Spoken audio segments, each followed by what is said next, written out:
પોલીસમાં એવું છે કે અમારા જો વડીલો વાત કરવા જાય છે તો પંચનામાનું જોર કરી રહ્યા છે। હાલ અમારે પંચનામું નથી કરવાનું તો બી અમને જોર કરી રહ્યા છે, દબાણ કરી રહ્યા છે। દબાણનું કારણ શું? અહીંયા આજુબાજુમાં વાત કરતા જાણવા મળ્યું છે કે જે હેડ ઓફિસમાંથી છે ને ત્યાં ફોન થઈ ચૂકેલા છે અને ત્યાં જઈને બેસી ચૂકેલા છે બધા માણસો। અને અમે HR નો નંબર લઈને, CO નો નંબર લઈને ત્યાં ફોન કર્યા, કોઈ ફોન સુદ્ધા 1 સેકન્ડથી વધારે કોઈ ફોન ઉપાડતું નથી। અમારો અવાજ સાંભળીને ફોન કટ કરે છે એ લોકો।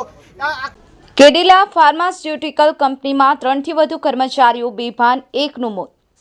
ધોળકામાં ત્રાસદ રોડ પર આવેલી કેડિલા ફાર્માસ્યુટિકલ કંપનીમાં 2 મહિલા અને 2 પુરુષ કર્મચારીઓ બેભાન થઈ ઢળી પડ્યા હોવાનો બનાવ સામે આવ્યો છે। ત્યારે મળતી માહિતી અનુસાર કેડિલા કંપનીમાં એક મહિલા કર્મચારી વોશરૂમમાં ગઈ હતી ત્યારે તેને વધુ સમય લાગતા બીજી મહિલા તેને ત્યાં બોલાવવા માટે પહોંચી હતી અને દરવાજો ન ખોલતા તે મહિલાએ બીજા 2 પુરુષને ત્યાં બોલાવ્યા હતા।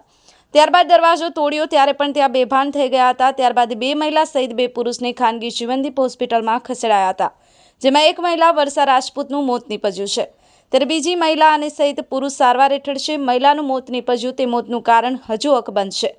બનાવને લઈને સ્થાનિક પોલીસ ઘટના સ્થળે પહોંચી ગઈ હતી અને કંપનીનું મેનેજમેન્ટ હાજર ના હોય જેથી પરિવારજનો હોસ્પિટલમાંથી મૃતદેહ સ્વીકારવાનું ના પાડી રહ્યા છે। પોલીસ દ્વારા મીડિયાને પણ કવરેજ કરતા રોકવામાં આવ્યા હતા અને પરિવારજનોને પોલીસ અને હોસ્પિટલ તરફથી સહયોગ ન મળતો હોવાનો પરિવાર આક્ષેપ કરી રહ્યા છે।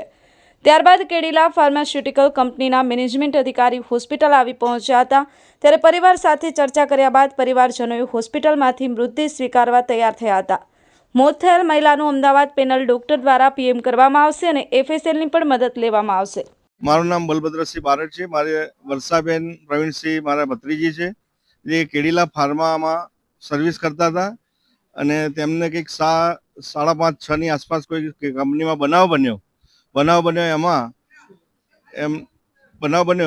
તે વખતે અમારા ભાઈને કોઈએ જાણ કરી ફોન ઉપર, ભત્રીજાને, એટલે એને મને જાણ કરી, તેથી અમે હોસ્પિટલ અહીંયા દોડીને આવ્યા પણ કોઈ કેડિલા હોસ્પિટલનો કોઈ જવાબદાર વ્યક્તિ અહીંયા હાજર નથી, બરાબર। અને પોલીસ અમને જબરજસ્તી સહી કરવાનું કહે છે, અહીંયા પંચનામું કરીને સહી કરવાની વાત કરે છે પોલીસ। તો એના માટે અમારે શું કરવું? અને જ્યાં સુધી જવાબદાર વ્યક્તિ કોઈ અહીંયા નહીં આવે, જે HR માંથી 2 વ્યક્તિ જે છે, ચૌધરી સાહેબ અને સિંઘ સાહેબ, એ અહીંયા આવે પછી જ હોસ્પિટલમાંથી લાશ ઉપાડવામાં આવશે।